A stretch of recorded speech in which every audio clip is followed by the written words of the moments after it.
Voy a compartirles pantalla para que así ustedes puedan estar observando el PowerPoint que estaremos utilizando a lo largo de la segunda presentación. Y creo que lo conveniente y lo propio es, primero y antes que otra cosa, por si algún hermano no estuvo con nosotros en la charla anterior, cumplir con la cortesía de poder presentarme. Hermano, su servidor, Miguel Montoro, servimos de tiempo completo desde hace ya unos 16 años en la zona centro de la provincia o estado de Veracruz en México y agradecemos mucho la invitación para poder estar con nuestros hermanos del Templo Bíblico 126 para poder tener 4 charlas durante el mes de enero donde deseamos tratar el tema de la paternidad cristiana. Palabras para nosotros, para los que somos padres o incluso también para los que son abuelos, para todos aquellos que estamos en ese ejercicio de poder formar siervos y siervas, cómo hacerlo y cómo poderlo hacer de tal forma que realmente logremos que sea Dios quien se manifieste en la vida de nuestros hijos para que ellos vivan en obediencia a Él y así ustedes y yo podamos heredarle al mundo siguientes generaciones de hombres y mujeres fieles que continúen haciendo la obra, algo que muchas de las ocasiones pareciera que no se está logrando. Hay una frase que decía yo en la charla anterior, que muchas veces solemos decir, pero mira nada más qué mundo tan terrible le estamos heredando a nuestros hijos, cuando muchas de las veces convendría decir, pero mira qué hijos tan terribles le estamos heredando al mundo. Así que la intención es poder conocer el modelo de Dios para la paternidad. Mis hermanos, probablemente a lo largo de toda la exposición, quisiera yo por anticipado ofrecer una disculpa porque tal vez en algún momento vean ustedes algún pequeño retardo o un pequeño delay donde pareciera que se detiene un poquito la transmisión que yo estoy haciendo, solamente pedir su consideración y pedir su comprensión desde donde yo estoy compartiendo con ustedes. El ancho de banda que se llama de Internet es pequeño, entonces eso a veces hace que se presenten estos pequeños retardos, pero espero que no vayan a representar inconveniente mayor. Iniciemos entonces, hermanos, en pantalla. Ustedes están viendo una imagen de perfil que yo suelo utilizar en todas mis redes sociales, Miguel Montoro, ese círculo que ustedes pueden ver ahí de color morado.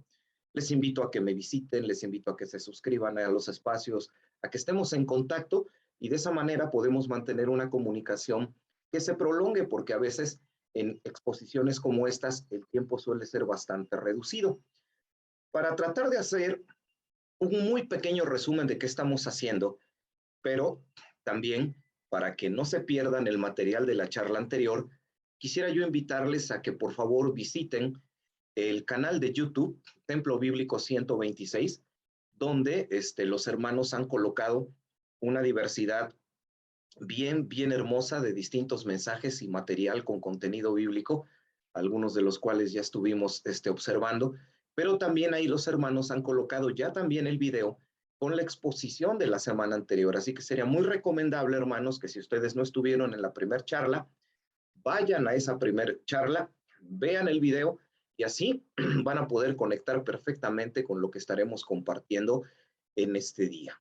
Bien, mis hermanos, les esperamos por redes sociales.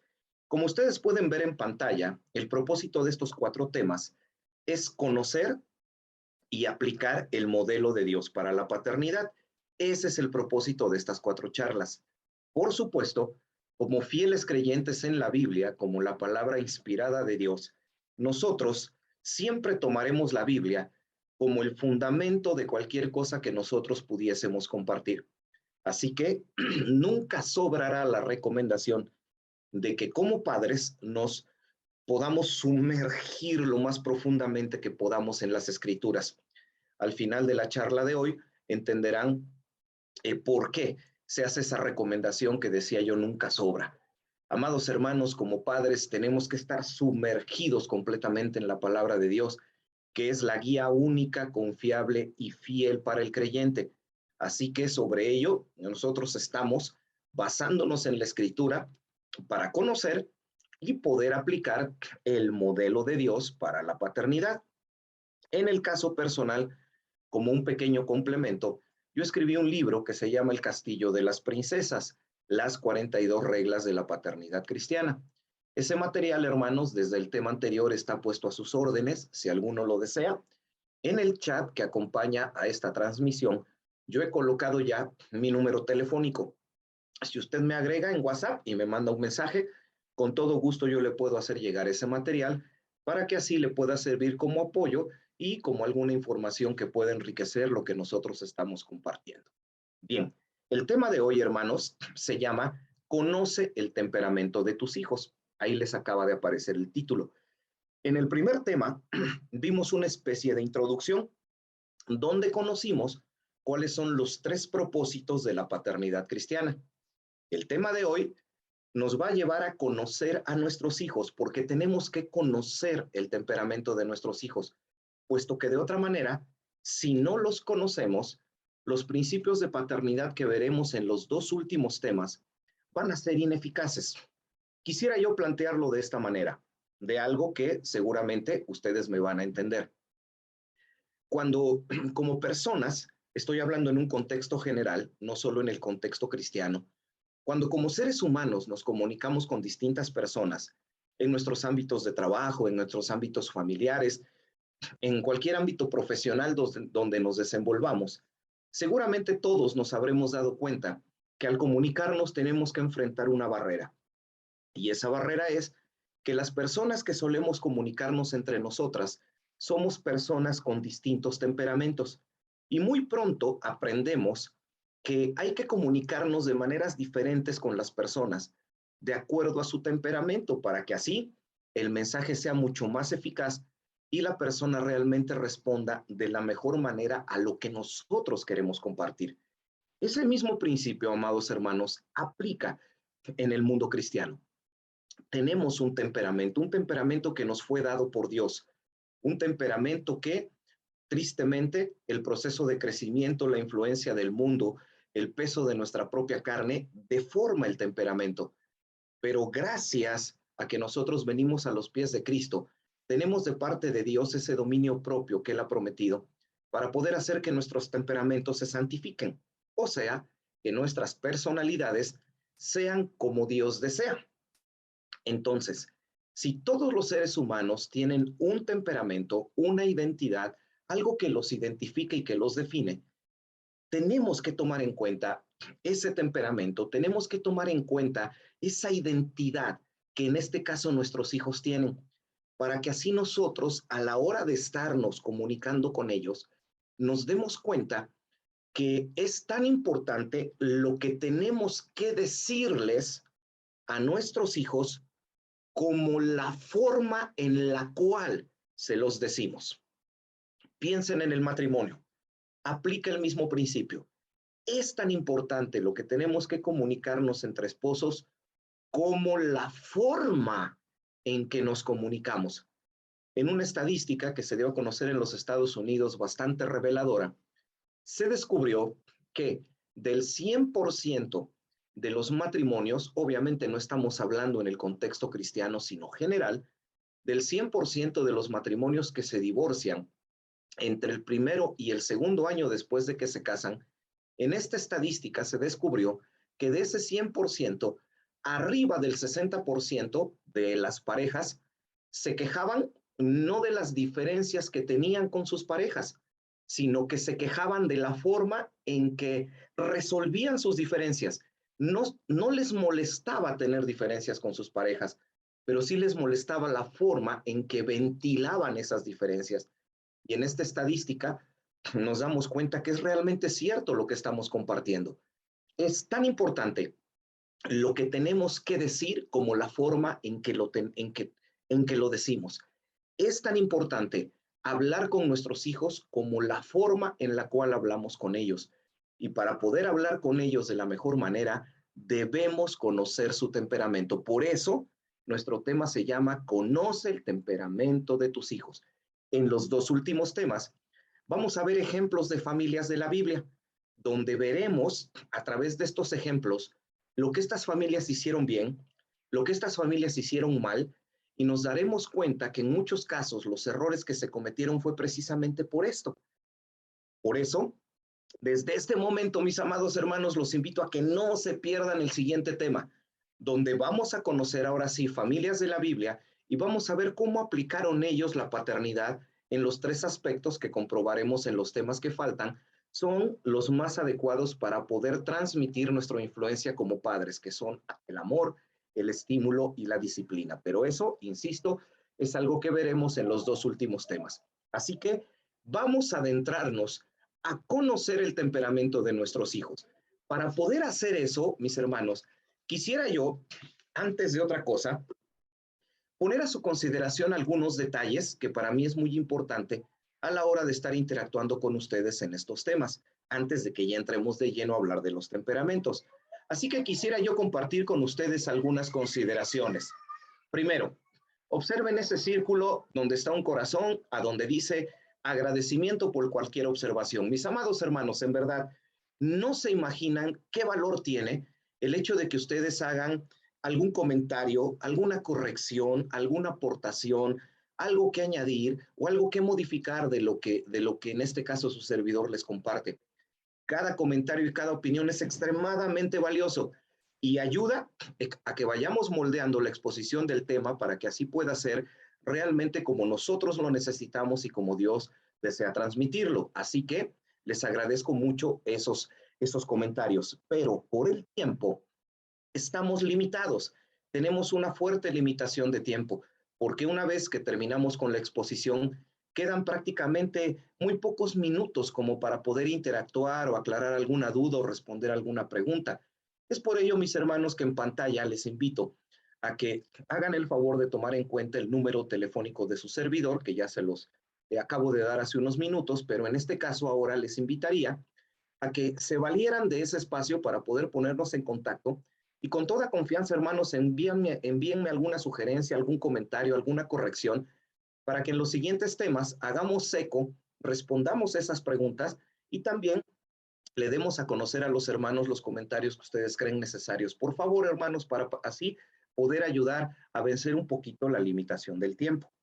Ahora bien, del tema anterior, quisiera que consideráramos algo que yo se los pongo ahí en ese círculo naranja que dice generalidades de diferentes vivencias. ¿Qué es lo que quiero decir con ello? Mis hermanos, cuando se comparten temas donde tenemos que hablar sobre la conducta humana, como estos temas, es obvio, es muy obvio que se tengan que tratar ejemplos.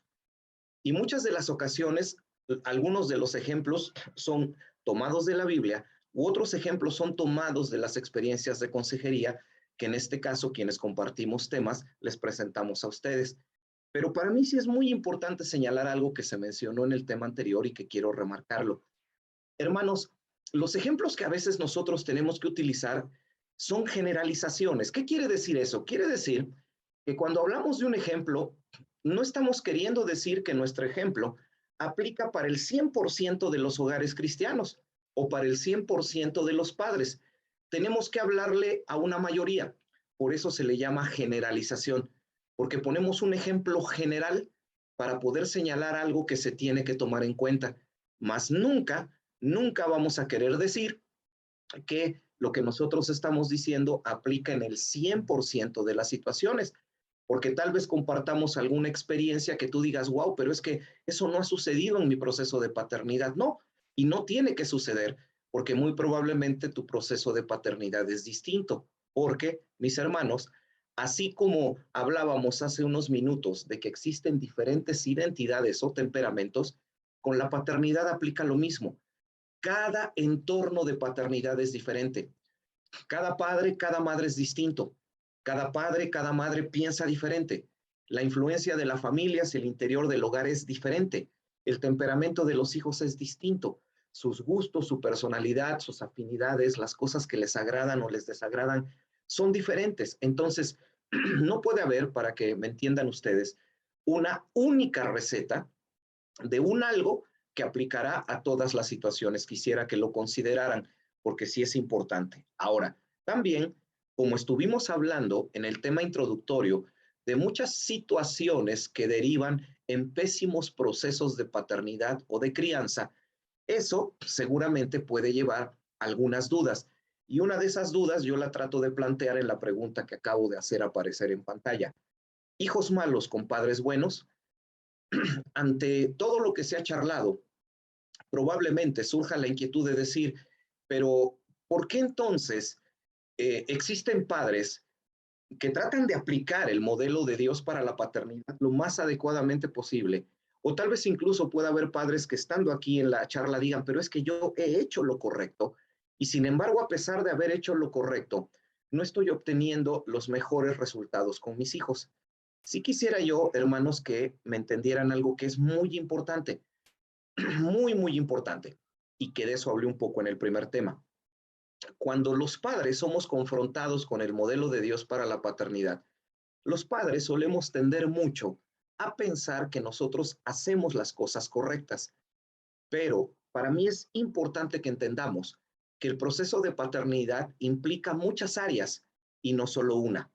Por ejemplo, yo como padre puedo estar bien en el área de la comunicación. Me comunico bien con mis hijos, ellos se comunican bien conmigo, yo les transmito las enseñanzas de la escritura, ellos responden a la información que yo les comparto. Entonces, en esa área de la comunicación, diríamos que todo está fluyendo de la manera correcta. Pero, acuerden, son generalizaciones. En muchos casos, se sucede que hay padres que aunque hacen una buena comunicación, pero en el área del testimonio no están haciendo lo correcto. O sea, los hijos los ven como personas que sí se comunican, pero no ven en sus padres la santidad o la transformación de vida como para que ellos como hijos sientan el deseo de sufrir la transformación que sus padres les están pidiendo tener. Entonces, sí es muy importante que entendamos eso. Cada situación es distinta y la paternidad implica áreas muy diversas que no solamente se enfocan en una sola cosa. Es muy importante. Ahora sí, ya teniendo estas consideraciones, hermanos, que son el resultado de algunos comentarios del tema anterior, y por eso insisto que cualquier comentario que ustedes me hagan, yo con todo gusto lo voy a traer aquí al panel para poderlo compartir con los demás. Ahora sí, mis hermanos, entramos en materia. Recuerden nuestro tema, por algún hermano o hermana que se haya conectado en los últimos minutos. Estamos viendo la paternidad cristiana. Queremos conocer el modelo de Dios para la paternidad y el tema de hoy se llama Conoce el temperamento de tus hijos. Bien, en pantalla, mis hermanos, les acabo de poner una imagen con la cual estoy tratando de personificar a Lucas. Sí, Lucas. Lucas, el escritor del Evangelio que lleva su nombre y también el escritor humano, por supuesto, sabemos que la escritura fue inspirada por el Espíritu Santo del libro de los Hechos.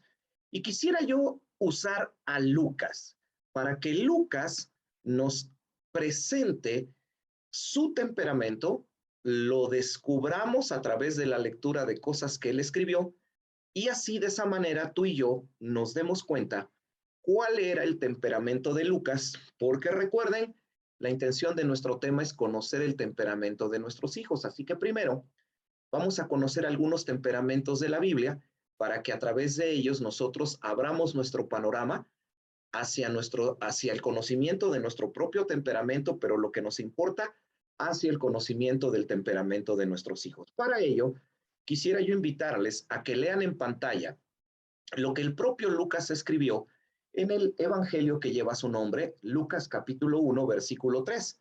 Ustedes ahí lo tienen a la vista, hermanos. El texto que les acabo de compartir está tomado de la Biblia Reina Valera revisada en 1970. Cuando Lucas empieza a escribir su Evangelio, escribe lo siguiente. Léanlo ahí. Me ha parecido también a mí, después de haber investigado con diligencia las cosas desde su origen, escribírtelas por orden, oh excelentísimo Teófilo. Lucas le escribe a un personaje llamado Teófilo, a quien le acerca lo que él escribe y que hoy conocemos como el Evangelio de Lucas. A este mismo personaje, Teófilo, Lucas también le dirige después el libro de Hechos de los Apóstoles. Pero lo que yo quiero, hermanos, que vean y quiero que pongamos especial atención en la forma en que Lucas describe el proceso mediante el cual él escribe el Evangelio de Lucas. Le dice a Teófilo, me ha parecido también, perdón, a mí, y vean esta frase que él escribe. Después de haber investigado con diligencia las cosas desde su origen. Lucas nos está descubriendo su temperamento en este versículo. Y Lucas se está mostrando a sí mismo como una persona que era un investigador consumado. Una persona que no se conformaba con tener una opinión o una impresión pequeña de las cosas. Lucas indagaba con diligencia. Lucas ponía especial atención a los detalles. Lucas investigaba, preguntaba, no quedaba satisfecho con una primera versión de las cosas, investigaba más versiones, relacionaba las cosas, conectaba los hechos y en función de toda la información, Lucas terminaba construyendo lo que después él presenta a aquellos que recibieron su mensaje. Entonces, Lucas nos presenta la personalidad de alguien que es metódico, extremadamente ordenado, muy inquisitivo, pregunta, indaga. No por nada, Lucas termina diciendo la frase del versículo 3, diciendo, escribírtelas por orden. Escribírtelas por orden. Lucas le está diciendo a Teófilo, lo que yo te voy a escribir, Teófilo, tiene un orden preciso. Yo indagué perfectamente para saber qué evento viene antes, qué evento viene después. Diríamos entonces que Lucas nos revela su temperamento y se revela tal cual nosotros conocemos que Lucas era. Recuerde, Lucas era el médico amado, médico de profesión, una profesión que requiere un orden meticuloso, una profesión que requiere indagar con detalle y tener la plena certeza del orden en que las cosas van. Ese era el temperamento de Lucas. Ahora, esta cita, compárenla ahora, hermanos, en pantalla, con el libro de Hechos, capítulo 1, versículos 1 y 2, tomados también de la Biblia, Reina Valera, revisión de 1960, donde ahora Lucas presenta el manuscrito de lo que para nosotros es Hechos de los Apóstoles. Y Lucas dice, en el primer tratado, oh Teófilo, obviamente nosotros nos estamos dando cuenta que ese primer tratado al que se refiere Lucas es el Evangelio que lleva su nombre. Y Lucas le dice a Teófilo, en el primer tratado te hablé acerca de todas las cosas que Jesús comenzó a hacer y a enseñar hasta el día en que fue recibido arriba, después de haber dado mandamientos por el Espíritu Santo a los apóstoles que había escogido. Si comparamos ambos versículos, ambos pasajes, volvemos a presenciar al hombre metódico, al hombre que habla de las cosas que él indagó, que él preguntó, de las cosas que él llevó hasta sus lectores, hasta el más mínimo detalle. Este dato, hermanos, que va a aparecer en pantalla es revelador. ¿Sabían ustedes que si nosotros tomáramos todo lo que Lucas escribió, el evangelio que lleva su nombre, que por cierto es el más largo de los 4, la mayoría seguramente ya habremos notado eso, y juntamos el evangelio de Lucas con el libro de Hechos, todo ese conjunto de información representa el 60% del Nuevo Testamento. Es, hablando de extensión, es el escritor que más escribe. El 60% del Nuevo Testamento sale de la mano de Lucas, porque era el hombre de los detalles, el hombre de la indagación, el hombre de observar, el hombre de preguntar. ¿Cómo se le llama a las personas que tienen ese temperamento? A las personas que tienen una pasión por pensar, por razonar, por analizar las cosas, por entenderlas, para poderlas transmitir de la manera correcta. En pantalla les pongo la referencia. A las personas con ese temperamento se les suele llamar personas de carácter o temperamento flemático. Son las personas del orden, las personas que se sienten cómodos indagando todos los detalles, teniendo la mayor cantidad de información para así poder tomar las mejores decisiones. Los flemáticos, las personas del orden. Y en Lucas tenemos un extraordinario ejemplo de lo que es una persona que tiene este temperamento. Después de ver a Lucas en el ejemplo, vamos entonces ahora, mis hermanos, a ver a otro personaje de la escritura que nos va a dar a conocer otro tipo de temperamento. Y ahora vamos a acercarnos a conocer a Juan. Juan, quien escribe uno de los evangelios que lleva su nombre, 3 cartas, primera de Juan, segunda de Juan, tercera carta de Juan, y también escribe el libro de Apocalipsis.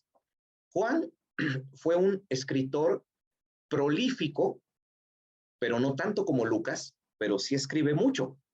Sin embargo, a la hora de estudiar a Juan y ver la forma en que Juan escribe, vemos claramente reflejada una identidad, un temperamento distinto al temperamento de Lucas. Observen estas citas. Juan capítulo 21, versículo 20 dice lo siguiente: volviéndose Pedro, vio que les seguía el discípulo a quien amaba Jesús. En este caso se está refiriendo a Juan. Vio que le seguía el discípulo a quien amaba Jesús, el mismo que se había recostado al lado de Jesús y que le había dicho: Señor, ¿quién es el que te ha de entregar? Eso dice el Evangelio de Juan, capítulo 21, versículo 20. No sé si empiezan a darse cuenta de la diferencia de temperamento entre Lucas y Juan. Observen a Juan como una persona mucho más expresiva en cuanto a sus emociones. Para empezar, se le dice el discípulo a quien amaba Jesús. La pregunta a la que nos llevaría esta expresión sería, entonces, ¿Jesús no amaba a los otros discípulos? Y la respuesta es obvia, por supuesto, los amaba a todos. Pero el hecho de que se nos diga que era el discípulo a quien amaba Jesús, lo que nos está diciendo no es que lo amara de una forma especial, sino que el intercambio de cariño era manifiesto entre Jesús y Juan y diferente al que tenía con los otros apóstoles, porque Juan era mucho más emocional y en consecuencia Jesús trataba a este hombre más emocional de la forma en que él lo necesitaba. Incluso observen, se nos dice el mismo que se había recostado al lado de Jesús, lo que implica que ese acercamiento emocional Juan lo tenía y lo manifestaba, porque ese era su temperamento. Este pasaje, mis hermanos, compárenlo con lo que les acabo de hacer aparecer en pantalla. En primera de Juan capítulo 2, versículo 1, Juan escribe lo siguiente: hijitos míos, estas cosas os escribo para que no pequéis. Y si alguno hubiere pecado, abogado tenemos para con el Padre a Jesucristo el justo. Pero esta expresión en diminutivo, hijitos, Juan no solamente la usa en este pasaje, primera de Juan 2:1. Juan utiliza esta expresión emotiva, hijitos, también en el capítulo 2, versículo 12, capítulo 2, versículo 13, capítulo 2, versículo 18, capítulo 2, versículo 28, capítulo 3, versículo 7, capítulo 3, versículo 18, capítulo 4, versículo 4 y capítulo 5, versículo 21 de la primera de sus cartas. Todavía faltan las otras dos. Y en estos pasajes utiliza esa expresión, hijitos, una expresión plagada de amor, una expresión sumamente cariñosa que se dirige hacia los lectores de sus cartas. Y un buen ejercicio para aquellos que tenemos una particular fascinación por leer las escrituras sería invitarnos a que leyéramos, por ejemplo, las cartas que escribe el apóstol Pablo y tratáramos de encontrar pasajes donde Pablo se haya dirigido a sus lectores con tales expresiones de amor, aún incluso a través del estilo humano que Dios respetó de los escritores, nos permite ver su personalidad. Así que si Lucas es nuestro personaje del orden, del protocolo, de indagar, de preguntar, Juan es nuestro personaje de las emociones, nuestro personaje del amor, nuestro personaje que no esconde lo que siente, que lo manifiesta. A lo anterior, hermanos, agregaría yo lo siguiente. Las expresiones de Juan son expresiones plagadas de emotividad. Juan es una persona extremadamente emocional y a las personas que se caracterizan por esa faceta de su temperamento, que se caracterizan porque esa emotividad destaca en su temperamento, se les conoce como personas sanguíneas. Son las personas de las emociones, las personas que siempre anteponen lo que sienten. Diríamos que, regresando al ejemplo de Lucas, los flemáticos son las personas cuya pasión es pensar, analizar, mientras que en el caso de los sanguíneos, como lo hemos comprobado, los sanguíneos tienen una particular pasión por sentir las cosas. Pero, hermanos, no son los únicos temperamentos. Yo estoy tratando con los tres más importantes, así que tenemos que ver un ejemplo más. Avanzo entonces y ahora quisiera yo que pusiéramos nuestra mirada en Pedro, el apóstol, que sabemos escribió 2 cartas y fue apóstol de Jesucristo, y que en todas las listas donde aparecen nombrados los apóstoles, siempre aparece Pedro en primer lugar, lo que muchos consideran como algo que no es casual, sino como una forma mediante la cual Dios quiere que nosotros veamos que Pedro tenía un lugar predominante de liderazgo entre el grupo apostólico. Pedro, como podemos suponer, a través de lo que vamos a ver, nos va a mostrar un temperamento diferente. Pedro no nos va a mostrar una pasión por pensar y analizar como Lucas, y tampoco nos va a mostrar una pasión por sentir como Juan. El temperamento de Pedro se retrata como algo diferente. Observen esta cita. Mateo capítulo 26, versículo 30 al 34, nos habla de estas reacciones de Pedro que seguramente todos hemos leído por lo menos alguna vez. Y cuando hubieron cantado el himno, salieron al monte de los olivos. Entonces Jesús les dijo, todos os escandalizaréis de mí esta noche, porque escrito está, heriré al pastor y las ovejas del rebaño serán dispersadas.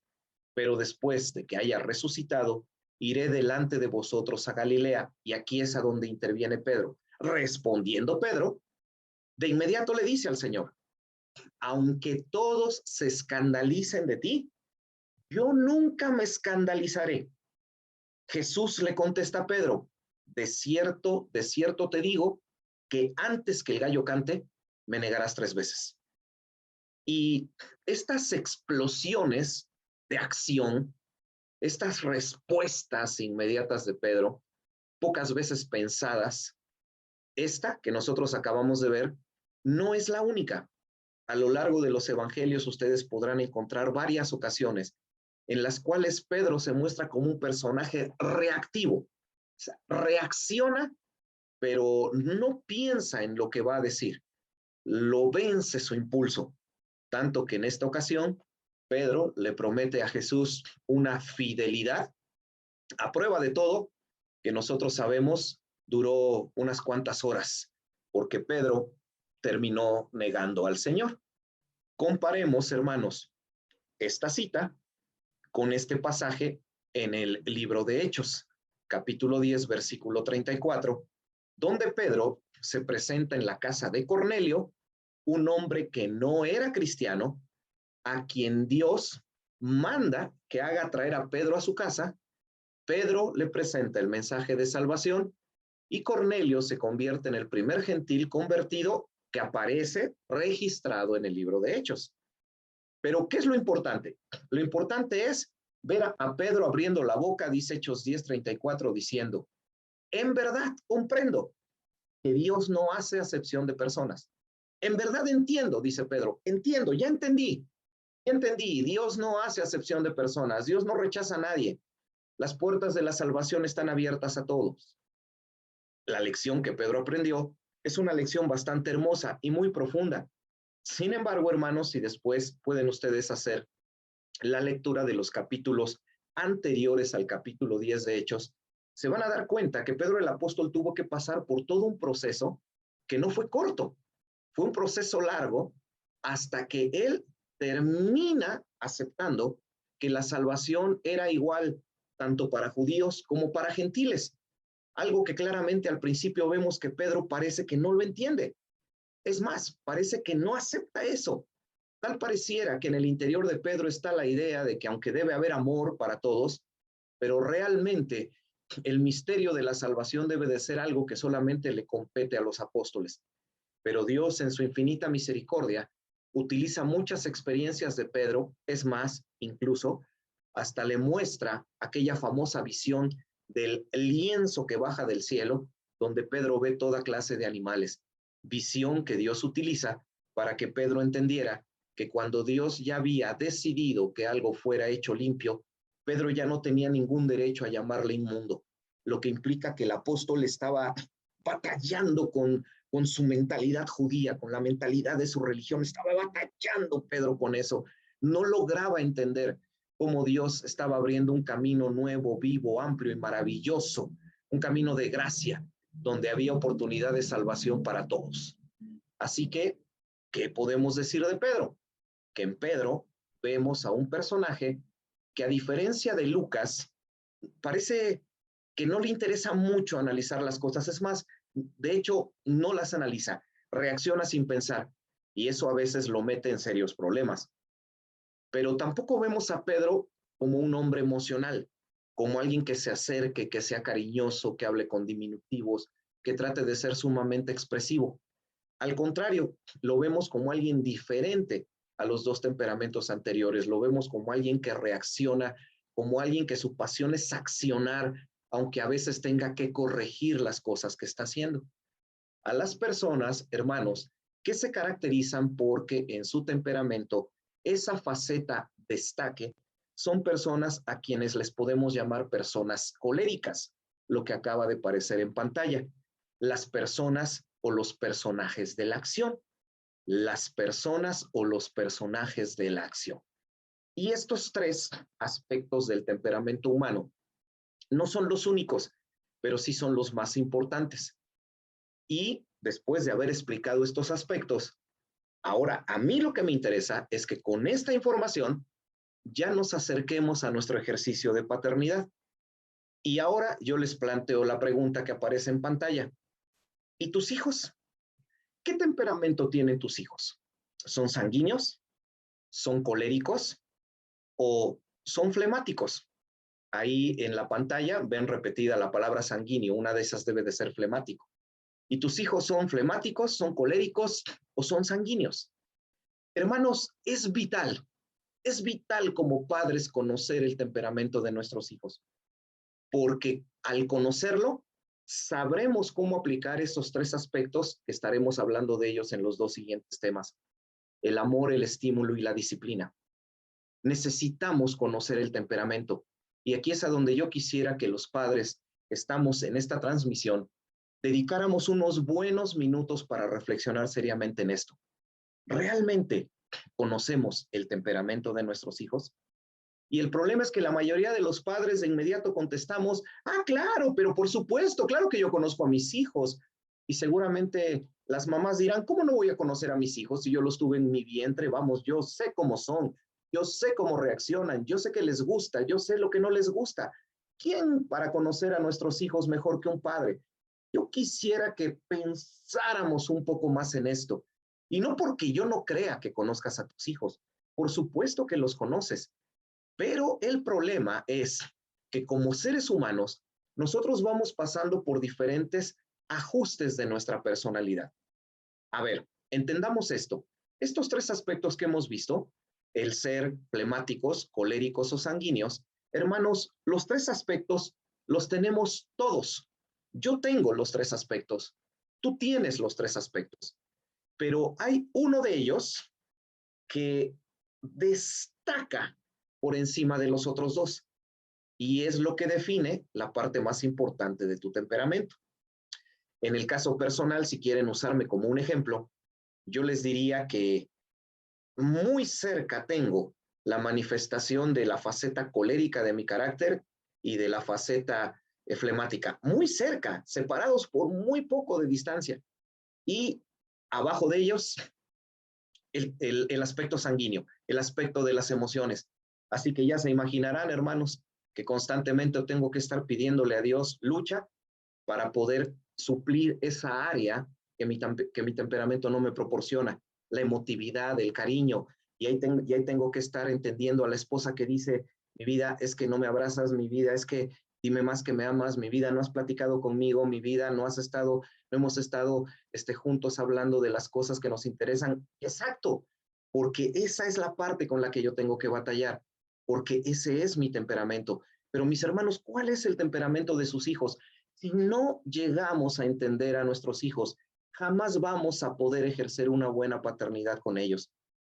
Y ahora sí me permito, para que ustedes entiendan la importancia de lo que les estoy compartiendo, me permito compartir con ustedes dos experiencias de consejería para que así ustedes se den cuenta de la importancia que tiene el aspecto de conocer realmente a nuestros hijos. Pero antes de eso, les decía yo hace unos minutos, el problema que los padres tenemos es que nadie nos ha dicho que a lo largo de su vida nuestros hijos pasan por ajustes de personalidad. Entonces, la forma en que tú te comunicabas con ellos en una etapa de su vida ya no te va a servir en la siguiente etapa.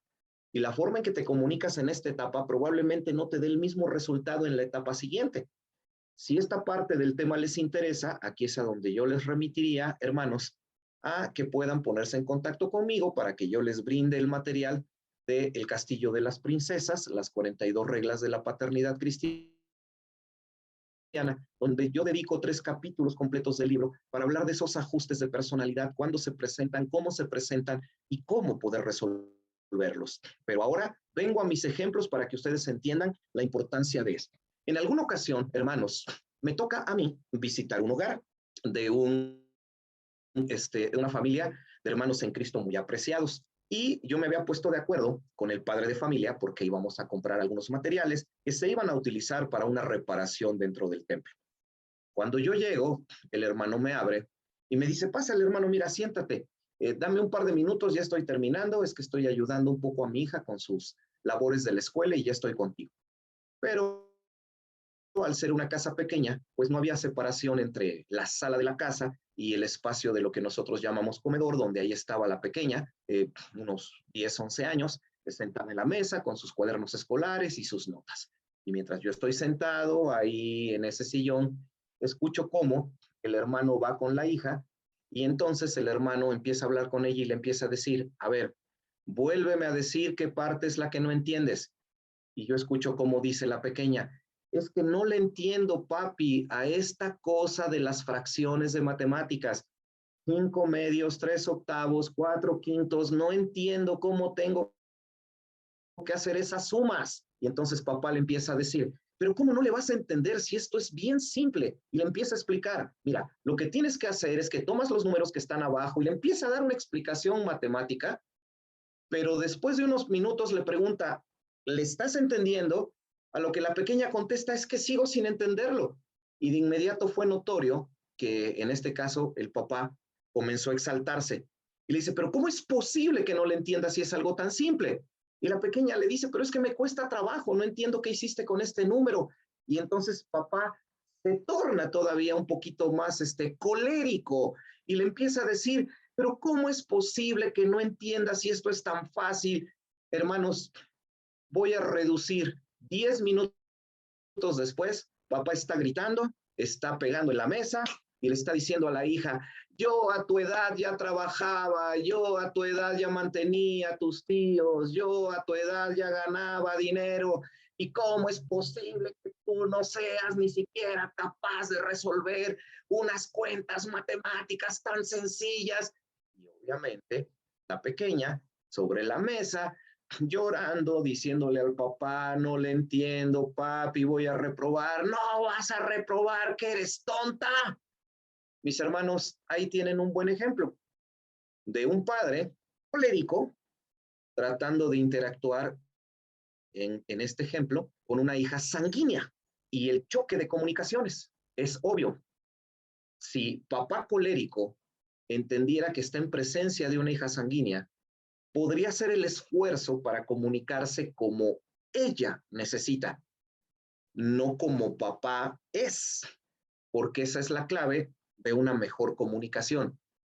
Comunicarme con nuestros hijos como ellos necesitan, no como yo soy. Y es un principio que aplica a cualquier otra relación social, aún incluso en el matrimonio.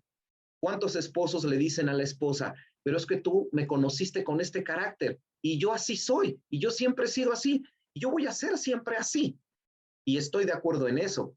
En este caso de nuestro ejemplo, el esposo tiene su temperamento, pero ese temperamento no le debe impedir acercarse con su esposa para tratar a su esposa como ella necesita, no como el esposo es, porque entonces se producen fisuras, fracturas en la comunicación. Entonces, hermanos, es muy importante conocer el temperamento de nuestros hijos.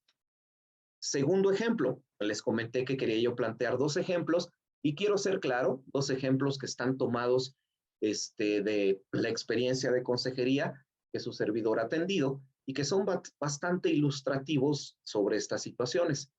En algún otro proceso de consejería que nos tocó atender, visitamos un hogar donde una hija adolescente de más de 17 años, cuando llegamos a la casa, estaba encerrada en su habitación, no quería salir, estaba gritando cosas desde dentro, los padres desde fuera gritándole también, y estaban en un momento familiar de crisis muy fuerte.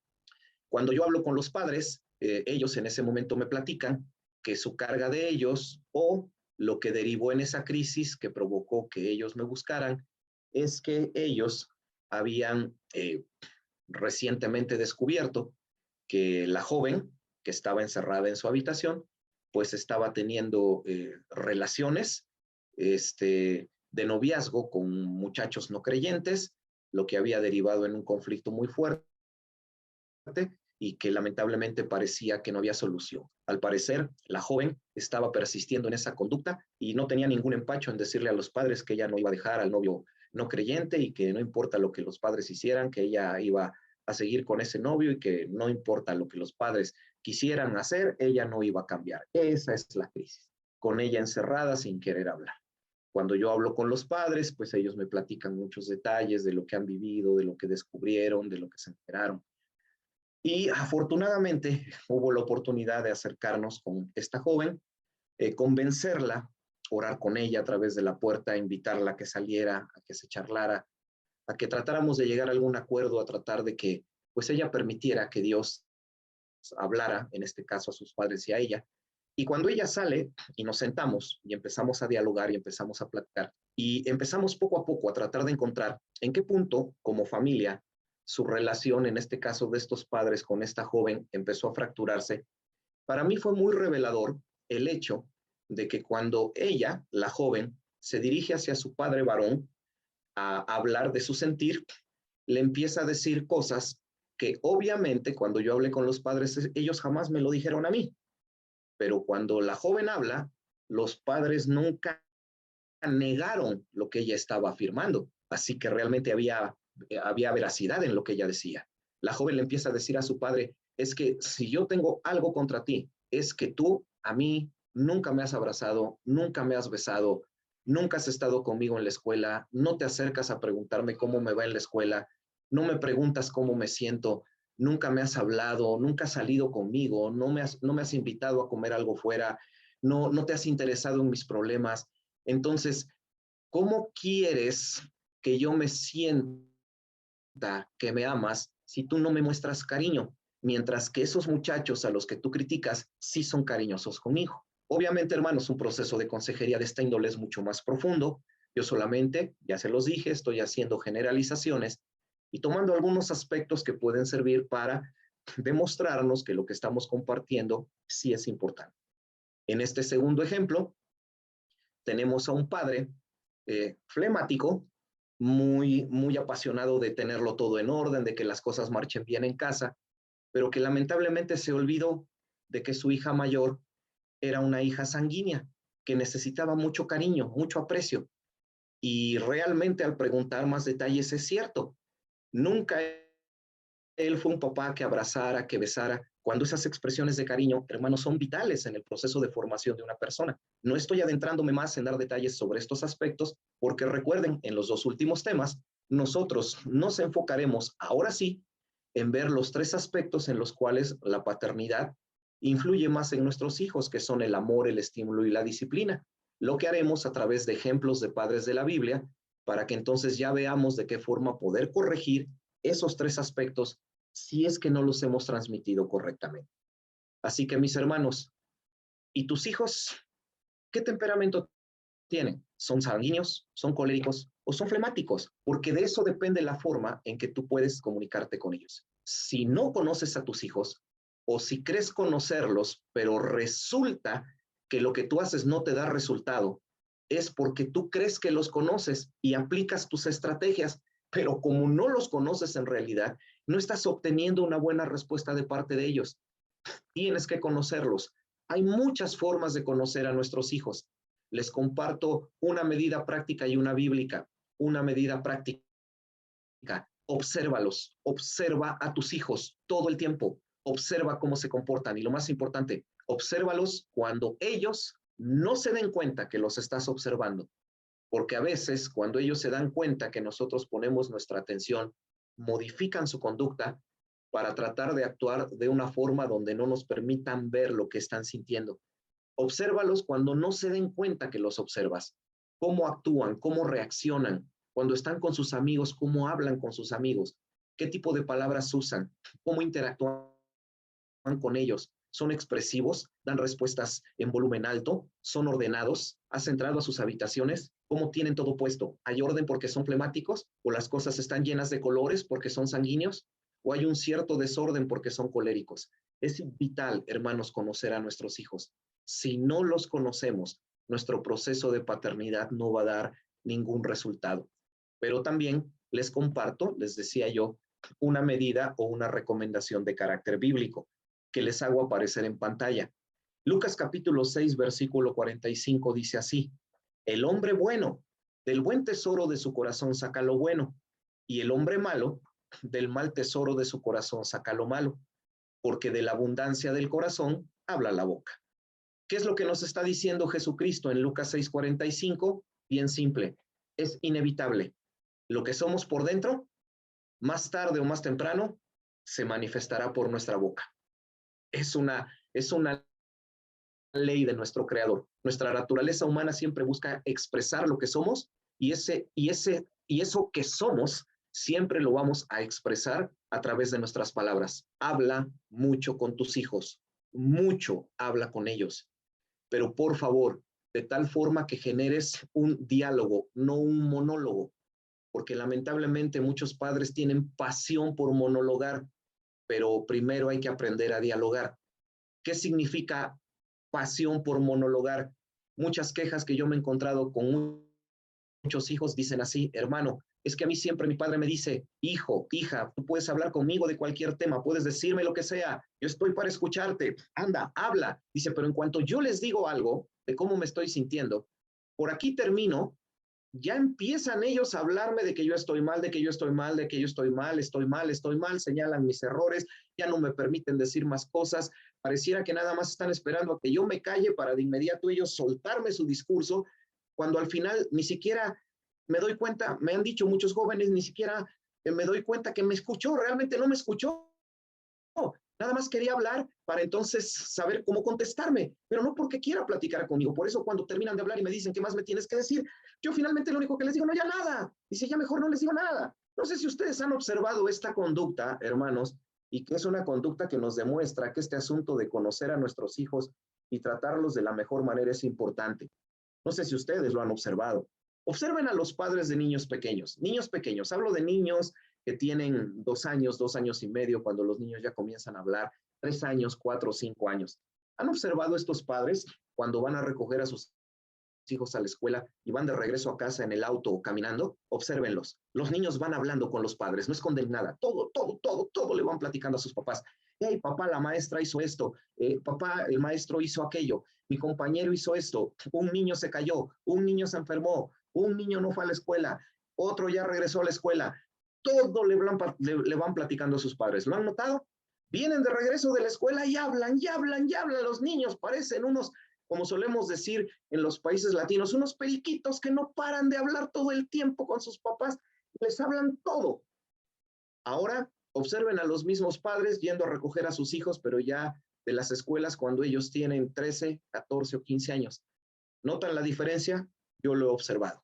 Cuando ya tienen esas edades, el hijo va adelante en el celular, el padre atrás en el celular, y ya se les acabó esa pasión por hablar, se les acabaron esas ganas de conservar, de conversar, se les acabaron esos ánimos de platicar.